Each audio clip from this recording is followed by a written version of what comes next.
ان کی شاعری کے بارے میں تو میں تھوڑا سا ان کا تعلق اپنا بتاتا ہوں۔ ملتان شہر سبز ہے، میرے پہ تو بہت مہربان رہا۔ ان مہربانیوں میں غلام حسین ساجد بھی۔ میں وہاں میڈیکل رجسٹرار تھا۔ ایک دن عابد عبیق صاحب تشریف لائے اور ان کے ساتھ غلام حسین ساجد تھے۔ یہ شام کا وقت تھا اور گرمیوں کی کافی گرمی، تو وہاں گدا گرد گرما و گورستان، لیکن وہاں گدا نہیں، وہاں فقیر بھی ہوتے ہیں جن کی گدڑی میں لال ہوتے ہیں، اور یہ دونوں حضرات ایسے ہی تھے۔ وہاں انہوں نے مجھے کچھ اپنے شعر سنائے۔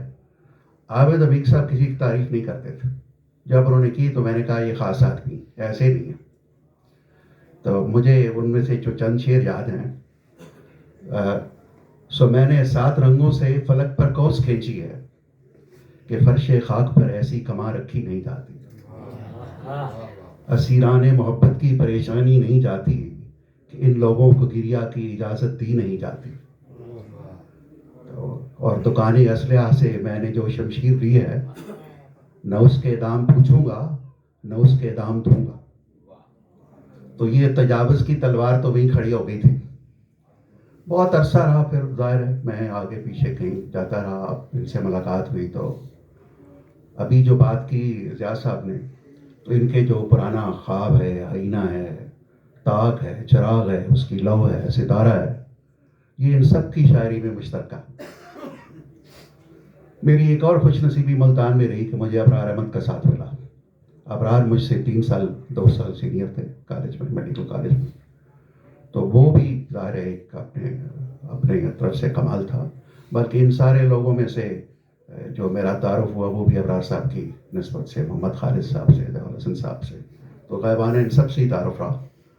تو جب آئینے کی بات ہوتی ہے تو میں اب ڈاکٹری کی طرف جاؤں، کیونکہ میں تو نقلی ڈاکٹر ہوں، اصلی ڈاکٹر تو آپ لوگ ہیں، لیکن آنکھ جو ہے، آنکھ آئینہ ہے، اس کے پیچھے پردہ بصارت ہے جس پہ الٹی تصویر بنتی ہے اور چھوٹی سی بنتی ہے، دماغ اس کو بڑا کرتا ہے اور پھر ہمیں بتاتا ہے کہ یہ کیا چیز، یہ مکس ہوتا ہے۔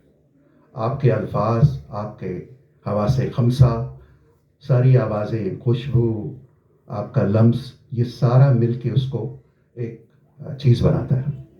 تو اصل تو آئینہ وہ ہے جس پہ یہ ساری دنیا نظر آتی ہے۔ تبھی تو کہتے ہیں آدمی دی دست، وہ میں اس میں اور اضافہ کرتا ہوں کہ آدمی یاد است، یاد کھو جائے تو آدمی خود نہیں رہتا۔ تو جو ہمارا چراغ ہے، یہ وہ چراغ ہے جو انسانی جستجو ہے، علم ہے، جو ہمیں آگے بھی لے جاتا ہے اندھیروں میں، اور پیچھے کے اندھیروں میں سے بھی کچھ ہمیں کشید کرنے کی اجازت دیتا ہے۔ تو یہ جو بابل، نینوا، بغداد اور ان کی گلیوں میں اور طے اور رے میں پھرتے ہیں غلام حسین ساجد صاحب، تو پیچھے کی خبر لاتے ہیں اور پھر چراغ لے کے ان اندھیروں میں ہمیں لے جاتے ہیں جہاں پھر اور چراغ دمکتے ہیں، ان چراغوں سے اور چراغ جلتے ہیں۔ تو آئینہ اپنی جگہ پہ، اور وہ لو جو تھر تھراتی ہے، تو اس لو کا بھی قصہ میں آپ کو بتا دیتا ہوں کہ یہ مغز کو باغ میں جانے بھی دیتے ہیں، اس کو طرح طرح کے پھولوں سے رس کشید بھی کرنے دیتے ہیں، اسی تجاوز کی بات ہے۔ لیکن جب پروانہ بنتے ہیں تو پھر اس شمع کے طواف میں اس پہ قربان اس طرح نہیں ہوتے، صرف طواف کرتے ہیں اور لو کو چھو کے واپس آ جاتے ہیں۔ تو وہ جو قرب مرگ کی محبت ہے، وہ والا یہ مثال نہیں ہے کہ وہاں پہ بالکل فنا ہو جائیں، یہ اس سے علیحدہ رہ کے، اور اس کے جس طرح اخوان الصفا جو تھے، انہوں نے ایک نتیجہ اخذ کیا کہ پہلے ایک مادہ تھا اور روح تھی، اور اللہ نے روح اور مادے کو ملا دیا تاکہ روح جو مادے کی لمس ہے اس لذتوں کو حاصل کر سکے۔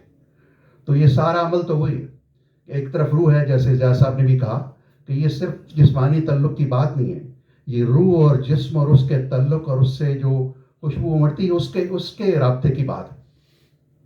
اور یہ تجاوز وہ جائز تجاوز ہے جو جب تک نہیں ہوتا اس وقت تک وہ تعلق قائم ہی نہیں ہوتا۔ اور وہ پس و پیش کی بات کی تو وہ بھی یہی بات ہے کہ یہ اتنا آسان کام بھی نہیں ہے اور اتنا مشکل بھی نہیں ہے، اور اس کے اندر بہت سارے معاملات ظاہر ہے شاعری کے سارے آ جاتے ہیں۔ تو بہرحال ان کے بہت جو ہے اس طرح کے شعر جو پہلے بھی کوٹ کیے گئے، میں اس کو زیادہ تو نہیں کر سکا، لیکن جس طرح میں نے ابھی جو بات کی ہے کہ کھل رہے تھے لذت دیروز سے ساجد وہ لب، اپنے شرمیلے تجاوز کی دمک اڑے، مطلب اس میں اتنی خوبصورتی ہے ایک ایک شعر اتنا خوبصورت ہے کہ اس پہ بات کی جا سکتی ہے. تو یہ سارا معاملہ جو ہے نا ایسے ہی ان کی شاعری بہت ہی خوبصورت ہے ماشاءاللہ. اور مجھے تو کبھی ایسے لگتا ہے کہ جب یہ پیچھے جاتے ہیں بابل اور نینوا اور یعقوب کے کنا میں جاتے ہیں، اس کی گلی میں آواز لگاتے ہیں اور اپنی غزل جو ہے نا اس کی سریلی تانے اڑاتے ہیں، تو مصر کے دربار میں چشمے زلیخا غنی کشمیری کی طرح اس میں ستارے لو دینے لگتے ہیں. بہت بہت شکریہ آپ کا. بہت اتنے یعنی میں عابد عمیق صاحب کا شکر گزار ہوں کہ اتنی شاندار شخصیت سے مجھے ملایا، اور وہ مجھے دن کبھی نہیں بھولتا. اسے میں نے اپنی یادوں میں تھام کے رکھا ہوا ہے. بہت شکریہ.